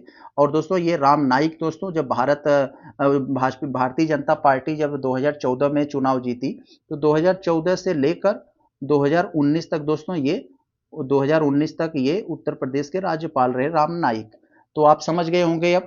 तो सबसे अंत में ये 4 वाला जाएगा, और सबसे पहले 2, और तीसरे नंबर पर विष्णुकांत त्रिपाठी। तो ऑप्शन डी हो जाएगा आपका। बहुत अच्छा दोस्तों, अब हम लोग देखते हैं ये प्रश्न संख्या 64 को। 2011 की जनगणना के अनुसार उत्तर प्रदेश की साक्षरता से संबंधित सवाल पूछा जा रहा है, जिसमें कह रहे हैं बताइए कौन सा सही नहीं है। तो दोस्तों पहला वाला ऑप्शन को देखेंगे, उत्तर प्रदेश में पुरुषों की साक्षरता दर 77.28 है। इसके मतलब दोस्तों आप ये जान लीजिए उत्तर प्रदेश की साक्षरता औसत रूप से कितनी है दोस्तों, मोटा मोटा जान लीजिए 67 है। इसमें दोस्तों आप 10 जोड़ दीजिए, यानी 77 पुरुषों की हो गई यानी मेल की, इसे 10 घटा दीजिए 57, यानी ये फीमेल यानी महिलाओं की हो गई। तो इतना समझ रहे हैं ना। उत्तर प्रदेश की साक्षरता दर 67.68% थी। ये भी सही है, ये भी सही, ये भी सही। उत्तर प्रदेश का जनघनत्व दोस्तों 1829 प्रति व्यक्ति वर्ग किलोमीटर, ये भी सही है। महिलाओं की साक्षरता 56 नहीं मेरे भाई, यहाँ बताया 57 है लगभग ना, तो ये 57 होना चाहिए, 56 में नहीं। तो ये डी वाला गलत है, आपका ऑप्शन डी हो जाएगा उत्तर। तो देखिए प्रश्न संख्या 65 में 2011 की जनगणना के अनुसार आपसे पूछ रहे हैं उत्तर प्रदेश के जिलों की जनसंख्या को क्रोनोलॉजी में हमें सेट करना है। यहाँ ये कुछ जिलों के नाम दे दिए गए हैं, सबसे पहले सबसे ज्यादा किसकी आबादी है, फिर उससे कम है, उससे कम है, इसको हमें क्रोनोलॉजी में सेट करना है। तो आप लोग जानते हैं सबसे ज्यादा दोस्तों ये प्रयागराज की है, तो ये सबसे पहले पर रहना चाहिए, क्योंकि घटते क्रम में पूछा है हमें, यहाँ पर घटते क्रम में पूछे तो सबसे पहले ये प्रयागराज आएगा, क्योंकि सबसे ज्यादा यही है। तो यहाँ पर इसको काट देंगे, इन्हीं दोनों में से कोई उत्तर होगा। उसके बाद दोस्तों आता है हमारा मुरादाबाद, 3 नंबर पे यानी तीसरा वाला दूसरे पे हो जाएगा। यस, ऑप्शन नंबर सी हो जाएगा, मुरादाबाद, फिर गाजियाबाद, फिर आजमगढ़। और अगर यही दोस्तों जनघनत्व की बात किया होता, घर से घनत्व, घर से गाजियाबाद, तो दोस्तों यहाँ पर ये पहले नंबर पर हो जाता। जनसंख्या के मामले में तो प्रयागराज है, लेकिन जनघनत्व के मामले में गाजियाबाद, तो इसको याद रखे रहेंगे आप। आगे हम देखें अगर 66 वाले को, तो राज्यों को क्षेत्रफल, निम्नलिखित राज्यों को क्षेत्रफल के अनुसार हमें अवरोही क्रम में बताना है कि सबसे ज्यादा क्षेत्रफल किस राज्य का है, किसका, फिर उससे कम है, फिर उससे क्रम है। तो दोस्तों आप लोग जानते हैं उत्तर प्रदेश क्षेत्रफल के मामले में चौथा स्थान है।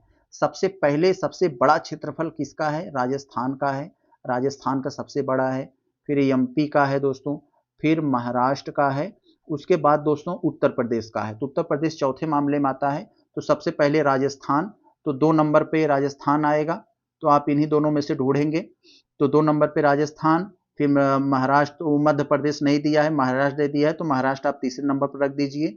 फिर एक आप उत्तर प्रदेश, गुजरात को 4। यस, ऑप्शन नंबर आपका सी हो जाएगा। अब हम लोग देखते हैं प्रश्न संख्या 67, मिलान से संबंधित प्रश्न है। एक तरफ आपको अपर्दन का स्वरूप दे दिया गया है कि इस फलाना फलाना अपर्दन है, और ये फलाना अपर्दन किस फलाने क्षेत्र में दोस्तों प्रभावित क्षेत्र है, तो किस क्षेत्र में प्रभावित है, तो आपको बताना है। तो दोस्तों जो सबसे ज्यादा क्लियर हो, सबसे पहले आप उसी के पास चलिए। अवनालिका अपर्दन से आप लोग बहुत अच्छे से परिचित होंगे। अवनालिका अपर्दन दोस्तों कहाँ है? ये पश्चिमी उत्तर प्रदेश, मूल रूप से इटावा में। कि दोस्तों वो जहाँ की जो मिट्टी इतनी ज्यादा कट जाती है कि सारी नाली की तरह बन जाती है। अवनालिका का छोटा भाई रील होता है, यानी रील का बड़ा भाई अपर्दन, ये अपर्दन होता है। तो दोस्तों ये समझ गए होंगे आप। अब दोस्तों यहाँ पर देखेंगे, ये रील अपर्दन कहाँ होता है? यह दक्षिणी उत्तर प्रदेश में होता है, दक्षिणी वाले में ये रील अपर्दन होता है दोस्तों। यहाँ पर तो ये रील जब बढ़ जाता है तो यही अवनालिका अपर्दन हो जाती है, तो इससे समझ रहे होंगे आप। जलोढ़ अपर्दन कहाँ होता है दोस्तों? वो जो है नॉर्थ उत्तर में, हिमालय का जो तराई एरिया है, गोरखपुर वगैरह का क्षेत्र, तो ये होता है। और परत अपर्दन कहाँ हो जाएगा आपका? ये पूर्वी उत्तर प्रदेश में। तो इस हिसाब से आपका ऑप्शन नंबर सी हुआ। आगे चले दोस्तों, हम लोग देखते हैं ये 68 वाले में। तो देखें 68 वाले में आपसे क्या पूछा जा रहा है, उत्तर प्रदेश से रिलेटेड ही है। तो कह रहे हैं दोस्तों, कथनों पर विचार करिए, बताइए कौन सा कथन हमारा सही है। तो उत्तर प्रदेश में द्विसदनी विधायिका है, यानी जैसे केंद्र में लोकसभा, राज्यसभा, ऐसे उत्तर प्रदेश में विधानसभा, विधान परिषद है, बिल्कुल है। अब आपसे एक सवाल कि अभी कितने राज्यों में द्विसदनी विधायिका है? वो 6 राज्यों में है, आप जान लीजिए। यूपी, बिहार, यूपी और बिहार दोनों भाई। उसके बाद दोस्तों महाराष्ट्र और कर्नाटक, ये 2 हो गए। तेलंगाना और आंध्र प्रदेश, यही है दोस्तों। इसी 6 राज्यों में अभी द्विसदनी विधायिका है। 1950 में संयुक्त राज्य का नाम बदलकर उत्तर प्रदेश किया गया। दोनों सही हैं, तो ऑप्शन बी आपका हो जाएगा, 68 बी, कोई डाउट नहीं इसमें। आगे दोस्तों अगर हम लोग देखें 59 वाले में, तो यहाँ मिलान से संबंधित प्रश्न है। यहाँ कह रहे हैं आपसे फसल दे दिए गए हैं, जिला क्षेत्र दे दिए गए हैं। आंवला प्रतापगढ़ से है, बिल्कुल। लीची वाराणसी वाले क्षेत्र से है, होता है दोस्तों। संतरा तो दोस्तों ये सहारनपुर से संबंधित है, उन्नाव और लखनऊ में ये नहीं होता है दोस्तों। तो यहाँ पर ये आपका गलत हो जाएगा, 1-2 केवल आपके सही हुए, ऑप्शन सी हो जाएगा आपका। आगे दोस्तों अगर देखा जाए 70 वाले में, तो थोड़ा सा ये मिलान वाला प्रश्न है, तो थोड़ा हम सेट कर लेंगे। तो दोस्तों क्या कह रहे हैं यहाँ, एक तरफ आपको अभ्यारण्य दे दिए गए हैं, दूसरी तरफ उसका लोकेशन, कहाँ पर वो लोकेट है। शमन अभ्यारण्य दोस्तों ये कहाँ पर है दोस्तों? तो ये मैनपुरी में, आप लोग जानते हैं। सांडी कहाँ पर है? ये हरदोई में है। सरसई दोस्तों ये कहाँ पर है दोस्तों? तो ये इटावा में है। सूर सरोवर आगरा में। तो आपका आंसर कौन होना चाहिए? ए वाला 2 पर, बी वाला 3 पर, और सी वाला 4, डी वाला 1, ऑप्शन सी हो जाएगा। आगे देखें हम दोस्तों 71 वाले में, 1784 का पिट्स इंडिया एक्ट दोस्तों आप लोग जानते हैं। 1773 का ये सुधार था दोस्तों। तो पिट्स इंडिया एक्ट विशेषताओं के संदर्भ में कथन पर विचार करना है हमें। तो इस एक्ट के द्वारा राजनीतिक कार्यों के लिए बोर्ड ऑफ कंट्रोल की स्थापना की गई थी, बिल्कुल सही, इस पर ज्यादा नियंत्रण रखा जा सके। इस एक्ट के द्वारा कंपनी के कब्जे वाले क्षेत्रों को भारत में ब्रिटिश संपत्ति के रूप में संदर्भित किया जाता है। तो यस, ये भी सही है आपका। तो ऑप्शन यहाँ पर आपका, तो कह रहे हैं कथन पर विचार करना है। अब यहाँ पर हमारे दोनों के दोनों तो सही निकले हैं। अब हम देखना है कि कौन सा, क्या पूछ रहे हैं, कह रहे हैं कि कौन सा सही नहीं है। तो मेरे भाई दोनों सही हैं, इसका मतलब हमारा तो डी हो जाएगा ना, क्योंकि कोई भी गलत नहीं है। आगे देखें हम लोग 72 वाले में, तो यह भी एक सिंपल सा प्रश्न है, बड़ी आसानी से आप इसको फोड़ देंगे। एक तरफ आपको दोस्तों दे दिया गया संविधान के स्रोत, संविधान में ली गई विशेषताएं। तो कौन सा स्रोत कहां से लिया गया है आप लोग जानते हैं दोस्तों, ये मौलिक कर्तव्य जो फंडामेंटल राइट है, ये सोवियत संघ से लिया गया था दोस्तों। तो ये मूल कर्तव्य सोवियत संघ से लिया गया था। फ्रांस के संविधान से समता और बंधुता का ये आदर्श लिया गया था। जर्मनी के संविधान से आपातकाल, कहीं कोई जल रहा हो, आग लगी हो तो आपातकाल ही कहा जाएगा, इस तरह से याद कर लेंगे। ऑस्ट्रेलिया समवर्ती सूची। तो A2, B3, C4, तो ऑप्शन नंबर आपका सी हो जाएगा। आगे देख लें दोस्तों हम लोग ये 73 वाले में, तो कह रहे हैं किस अनुसूची में दल बदल संबंधित कानूनों का प्रावधान किया गया है। तो दोस्तों आप लोग जानते हैं राजीव गांधी की सरकार थी, 52वां संविधान संशोधन के माध्यम से, 52वां संविधान संशोधन कब आया था, 1985 में आया था। इसके माध्यम से एक 10वीं अनुसूची जोड़ी गई जिसमें दल बदल संबंधित प्रावधान को रोकने के लिए, कि आज कोई सांसद विधायक इस पार्टी में, कल उसमें चला जाए, परसों उसमें चला जाए, तो इसको रोकने के लिए, उछल कूद को रोकने के लिए ये प्रावधान आया था। तो दोस्तों ये 10वीं अनुसूची से संबंधित है। आगे देखें दोस्तों 74 में, तो कह रहे हैं संविधान सभा के बारे में आपको कुछ स्टेटमेंट दिए गए हैं, पढ़ के बताइए सही क्या है। तो चले हम लोग देखते हैं भाई, एक एक करके देखते जाए कि आखिर सही क्या है यहाँ। तो इस बैठक में केवल 220 सदस्यों के द्वारा हिस्सा लिया गया। मेरे भाई यहाँ आपको मैं थोड़ा सा समय लेकर बता दूं, जिंदगी में भूलेगा नहीं। कुल जो दोस्तों सीटों का प्रावधान था आजादी के बाद, वो 389 सीटों का प्रावधान था, जिसमें दोस्तों 93 देसी रियासतों के लिए आवंटित थे और दोस्तों 296 दोस्तों ब्रिटिश भारत का था। इतना तो क्लियर। और 296 में से दोस्तों 208 दोस्तों ये कांग्रेस को मिला था, 208 ये, यहाँ 8 में कायदे से लिख दूं, 208 ये कांग्रेस को मिला था और इसमें से 73 मुस्लिम लीग को, एमएल लिख दे रहा हूं, एमएल। और दोस्तों जब आप लोग जानते हैं, जब संविधान सभा बनने के लिए तैयार, जब संविधान सभा स्टार्ट कब से हुई थी दोस्तों, 9 दिसंबर 1946 से, 9 दिसंबर 1946 को दोस्तों पहली बैठक हुई थी। इतना तो आप लोग जानते हैं ना। तो जब पहली बैठक हुई थी तो उसमें देसी रजवाड़े थे, ये सोचे भाई हम शामिल होंगे तो हमारा राजपाट ले लेगी सरकार, इसलिए ये स्वतंत्र है, शामिल नहीं हुए ये रजवाड़े। और दोस्तों मुस्लिम लीग तो विरोधी करती रही, मुस्लिम लीग भी शामिल नहीं हुई संविधान सभा में। उसके बाद दोस्तों बचे ये 208, तीन और कहीं से भाग कर आ गए थे। कुल 211 सदस्यों ने संविधान सभा में भाग लिया था। यही दोस्तों सबसे ज्यादा एकदम सही है, एग्जैक्ट है, ये 211 सदस्यों ने भाग लिया था, 220 नहीं लिया था। तो 208 कांग्रेस थे, तीन और कहीं से आ गए होंगे रजवाड़े वगैरह। तो ये है, तो ये तो आपका गलत हो गया। दूसरे वाले में करें, डॉक्टर सच्चिदानंद सिन्हा को इस सभा का अस्थायी अध्यक्ष चुना गया था, बिल्कुल सही। और स्थायी किसे चुना गया था, राजेंद्र प्रसाद को। यस, तो आपका दो केवल सही है, पहला गलत हो गया।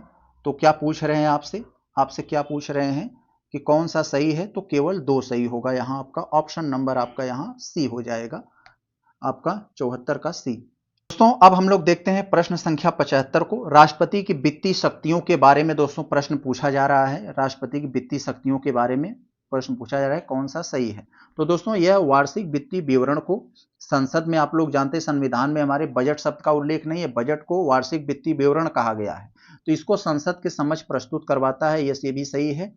अनुदान की कोई भी मांग उसकी सिफारिश के बिना नहीं की जा सकती, ये भी सही है। तो दोनों के दोनों स्टेटमेंट हमारे सही हुए। 75 का जो हमारा होना चाहिए वो बी हो जाएगा, दोनों सही है कि क्षेत्रीय परिषद, क्षेत्रीय परिषद के बारे में दोस्तों पूछा जा रहा है, जिसे इंग्लिश में आप रीजनल काउंसिल कहते हैं। तो क्षेत्रीय परिषद के सदस्यों के संबंधित कौन, क्षेत्रीय परिषद में, क्षेत्रीय परिषद सदस्यों में कौन से होते हैं, कौन होते हैं, तो देश का होम मिनिस्टर होते हैं दोस्तों, गृह मंत्री होते हैं, प्रधानमंत्री नहीं होते हैं। तो ये गलत हो गया, एक गलत हो गया, तो एक आपके उत्तर में नहीं होना चाहिए, तो नहीं होना चाहिए। क्षेत्र के सभी राज्यों के मुख्यमंत्री होते हैं, यस। और सभी राज्य के 2 अन्य मंत्री भी होते हैं, यस, ये भी सही है।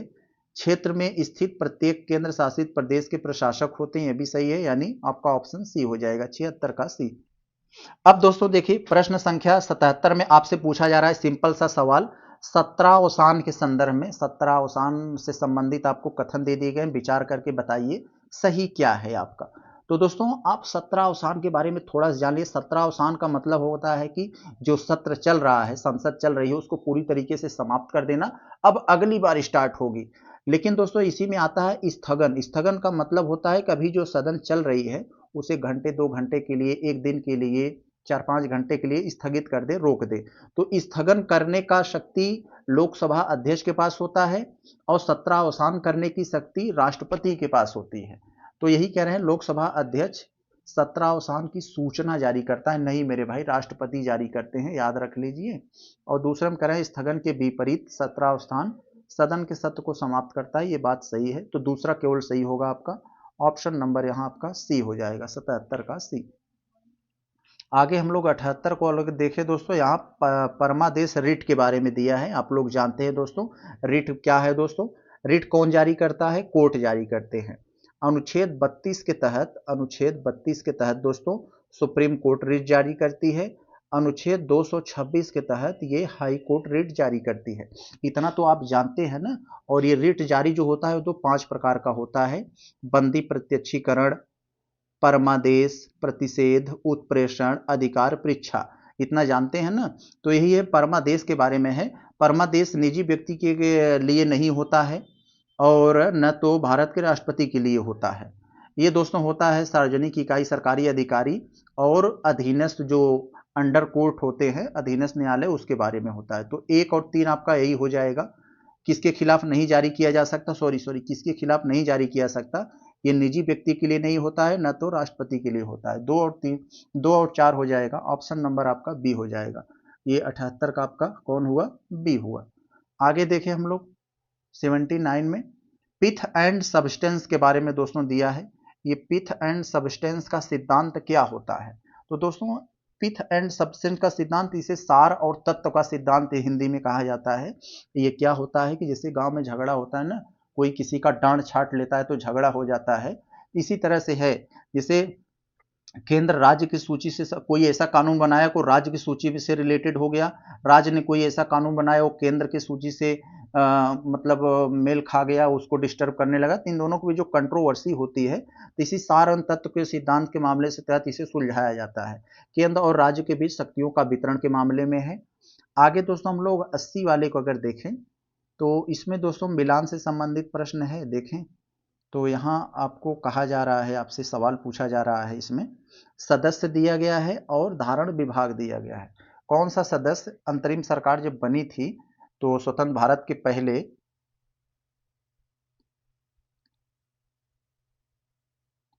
तो दोस्तों ये प्रश्न 80 में आपसे पूछा जा रहा है कि जब आजादी के बाद जो मंत्रिमंडल बना था उसमें किस सदस्य को कौन सा पद मिला था। तो इसके बारे में है दोस्तों, सरदार वल्लभ भाई पटेल को आप लोग जानते थे, वो होम मिनिस्ट्री थे। तो यस, ये वाला, ए वाला तो 3 पे आ जाएगा। ए वाला 3 कहाँ है, बी में है। तो आपको बिना ज्यादा दिमाग लगाए आपको उत्तर मिल गया।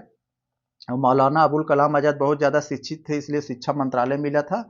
राजकुमारी अमृता कौर, ये इनके पास अमृत था, इसलिए इनको स्वास्थ्य मंत्रालय दिया गया था। भाई आप सबको ठीक कीजिए अमृत पिलाकर।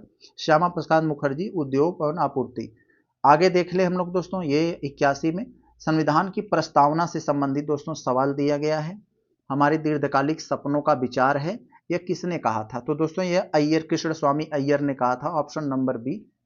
आगे देखें हम लोग 82 में, तो कह रहे हैं कौन सा एक ऐसा जोड़ा है जो सही नहीं है। तो जो सही नहीं है वो कौन सा ऐसा जोड़ा है भाई जो सही नहीं है। तो बेरूबारी संघ वाला केस था, ये 1960 से है। यस, ये तो सही है यहाँ पर, ये वाला तो यहाँ पर सही है आपका। और आगे अगर हम लोग यहाँ देखें जो दिया है गोलकनाथ बनाम राजस्थान केस 1964 में, यस ये भी तो अपनी जगह पे सही है। गोलकनाथ बनाम पंजाब केस वाला था 1966 में दोस्तों, ये नहीं था। गोलकनाथ बनाम पंजाब वाला मामला ये 67 में था दोस्तों, 1967 में था। तो इसका मतलब यही गलत है और यही सही हो जाएगा क्योंकि हमें गलत पूछा जा रहा है। केशवानंद तो आप लोग जानते हैं। आगे दोस्तों हम लोग 83 वाले को देखें तो 86वां संविधान संशोधन के बारे में हमें कुछ स्टेटमेंट दिया गया है। 86वां संविधान संशोधन 2000 में आया था। इसी संविधान संशोधन के माध्यम से दोस्तों शिक्षा के अधिकार को मौलिक अधिकार घोषित किया गया था। अनुच्छेद 21 से संविधान में जोड़ा गया था, आप लोग इतना जानते होंगे। तो प्राथमिक शिक्षा को अनुच्छेद 21 के तहत एक मौलिक अधिकार बना दिया गया, बिल्कुल। अनुच्छेद 43 बी के तहत सहकारी समितियों के स्वैच्छिक गठन का प्रावधान किया गया। तो मेरे भाई ये तो किया गया, ये बात तो ठीक है, लेकिन ये 96वां संविधान संशोधन के माध्यम से नहीं, ये 97वां संविधान संशोधन के माध्यम से किया गया था। 97वां संविधान संशोधन के माध्यम से ये सहकारी समितियों को गठन प्रदान किया गया था, जो कि यहाँ पर ये गलत हो गया आपका। तो आपका केवल एक सही हो जाएगा, ऑप्शन नंबर डी हो जाएगा आपका। आपका 83 का ये मतलब सॉरी केवल कह रहे हैं कौन सा सही नहीं है, सॉरी यहाँ पर कह रहे हैं कौन सा सही नहीं है, तो सही तो केवल 2 नहीं है, बाकी सब सही है। तो ऑप्शन नंबर आपका यहाँ सी हो जाएगा, एक वाला तो सही है ना। तो 84 वाले को अगर हम लोग देखें यहाँ, तो कह रहे हैं दोस्तों अनुच्छेद एक तरफ आपको दे दिया गया है, दूसरी तरफ उससे रिलेटेड विषय। तो कौन सा अनुच्छेद किससे संबंधित है? तो अनुच्छेद 52 आप लोग जानते हैं राष्ट्रपति के बारे में है, भारत का राष्ट्रपति होगा, ये बात कहा गया है भारत, ये अनुच्छेद 52 में। और 53 में कहा गया है कि राष्ट्रपति की शक्तियां क्या होगी। 53 में ये बताया गया है संघ की कार्यपालिका शक्ति राष्ट्रपति के हाथ में होगी, ये बात 53 में बताया गया है। और ये 54 में बताया गया है चुने जाने के लिए योग्यता। तो थोड़ा सा कंफ्यूजन है, हम लोग एलिमिनेशन लगा लें, ए वाला 2 पर, बी वाला 3 पर। तो ए वाला 2, बी वाला 3, ऑप्शन सी हो जाएगा, यानी सी वाला हमारा 4 पे जाएगा। अनुच्छेद 54 राष्ट्रपति के चुनाव संबंधित, और ये अनुच्छेद 58 चुने जाने के लिए योग्यता। आगे चले हम लोग देखते हैं 85 वाले में। तो कथन कारण से रिलेटेड है, यहाँ कथन दिया गया है, कारण दिया गया है। राष्ट्रपति संसद का अभिन्न अंग है, बिल्कुल है मेरे भाई, क्योंकि संसद में राज्यसभा, लोकसभा, राष्ट्रपति आते हैं, बिल्कुल सही है। संसद के दोनों सदन द्वारा पारित कोई भी विधेयक तब तक विधि नहीं बनता जब तक राष्ट्रपति उसे अपनी स्वीकृति नहीं दे देता। तो बिल्कुल सही है, एक दूसरे को एक्सप्लेन भी कर रहे हैं। तो आपका ऑप्शन जो होना चाहिए दोस्तों, वो हो जाना चाहिए, ये ऑप्शन नंबर है आपका यहाँ बी हो जाएगा। ये बात तो यहाँ आपकी सही हो गई, ये बी हो जाएगा आपका यहाँ, ये 85 का बी हुआ। 86 वाले को अगर हम लोग यहाँ दोस्तों देखते हैं, थोड़ा सा देखें, यहाँ एक फैक्चुअल सा सवाल है ये, तो जिसमें आपसे पूछा जा रहा है कि कौन सा अनुच्छेद का जोड़ा सही है।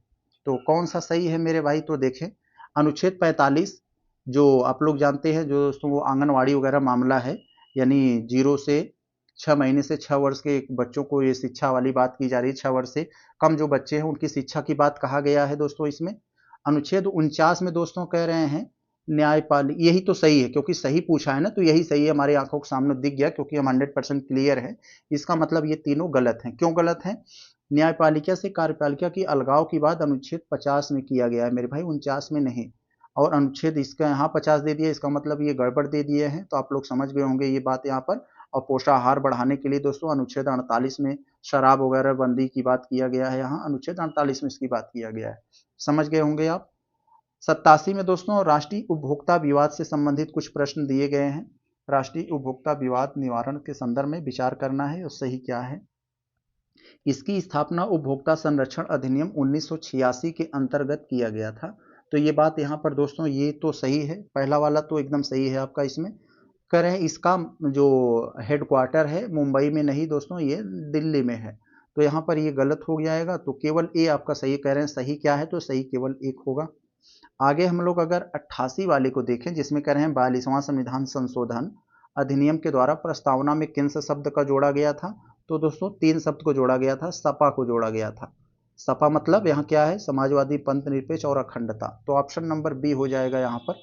आगे दोस्तों हम लोग देखें 89 में, तो कह रहे हैं कथन पर विचार कीजिए और बताइए सही कौन सा सही नहीं है। तो कौन सा सही नहीं है भाई, जरा हम लोग देखते हैं भाई कौन सा सही नहीं है इनका।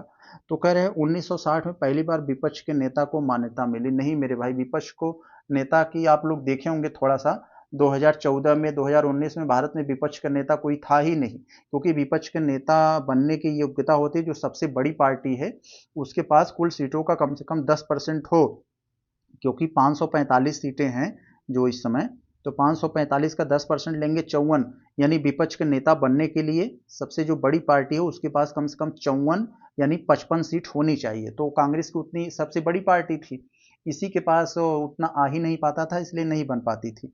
तो अब हम बात यहाँ पर 60 की बात कर रहे हैं, तो 1960 के पहले मतलब कांग्रेस ही प्रभुत्व था, तो उसके अलावा कोई पार्टी ऐसा थी ही नहीं जो कुल सीटों का 10% पा सके। तो यही वाला इसमें मान्यता मिली थी, तो यही नहीं, गलत मिली थी। कब मिला था? 1977 में मिला था विपक्ष को मान्यता प्राप्त। तो विपक्ष को ये तो देखें 89 वाले में आपसे पूछा जा रहा है कथन में से कौन सा एक कथन सही नहीं है यानी गड़बड़ है। तो कह रहे हैं 1960 में पहली बार विपक्ष के नेता को मान्यता मिली थी। तो नहीं मेरे भाई, 1960 में नहीं मिली थी, 1977 में मिली थी जब कांग्रेस पहली बार हारी। क्योंकि दोस्तों जब कांग्रेस सत्ता में थी आज़ादी के बाद, तो जो विपक्ष पार्टियां थी उनके पास इतनी सीट नहीं आ पाती थी कि कुल सीटों का 10% प्राप्त कर सकें। आप विपक्ष के नेता तभी बन सकते हैं कि जो सबसे बड़ी पार्टी हो उसके पास कुल सीटों का 10% अकेले हो। जैसे इस बार राहुल गांधी सांसद विपक्ष के नेता बन गए क्योंकि उनकी 99 सीट आई थी। इसके पहले वो, क्योंकि 545 सीटें हैं न देश में, 545 सीटें हैं, तो 545 का 10% लेंगे, मान लीजिए 55, तो कम से कम इस समय विपक्ष के नेता बनने के लिए 55 सीट होनी चाहिए। जो सबसे बड़ी पार्टी है उसके पास 55 सीट होनी चाहिए। तो 2014-2019 में 55 हो ही नहीं पाता था, इससे कम ही रहती थी कांग्रेस, इसलिए वहां ये लोपी यानी विपक्ष का नेता नहीं बन पाता था। तो यहाँ पर ऑप्शन नंबर ए यही गलत है, यही सही हो जाएगा आपका।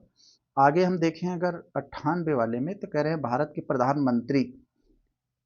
के प्रधानमंत्री बनने से पहले मुख्यमंत्री कौन थे। तो दोस्तों ऐसे 6 व्यक्ति हुए जो अपने राज्य के मुख्यमंत्री रहे, फिर बाद में भारत के प्रधानमंत्री भी बने। 3 यही दिया है आपको, नरेंद्र मोदी, पीवी नरसिम्हा राव, मोरारजी देसाई। तो ये 3 यही हो गए दोस्तों। और कौन थे जो 27% आरक्षण दिए थे? बीपी सिंह हो गए दोस्तों। और दोस्तों और कौन थे? जो किसान नेता हैं दोस्तों, उनका क्या नाम था दोस्तों? चौधरी चरण सिंह, सीसी हम लिख दे रहे हैं। और उसके बाद दोस्तों एक और थे, उसका नाम नहीं याद आ रहा है, आप लोग थोड़ा सा देखिएगा, 6 लोग हैं। तो यहाँ पर दोस्तों 1 3 4, तो ऑप्शन सी आपका हो जाएगा 90 में, ऑप्शन सी। आप लोग एक बार थोड़ा सा सर्च कर लेंगे तो आपके दिमाग में आ जाएगा। तो एच डी देवगौड़ा, यस, नाम नहीं याद आ रहा था, एच डी देवगौड़ा।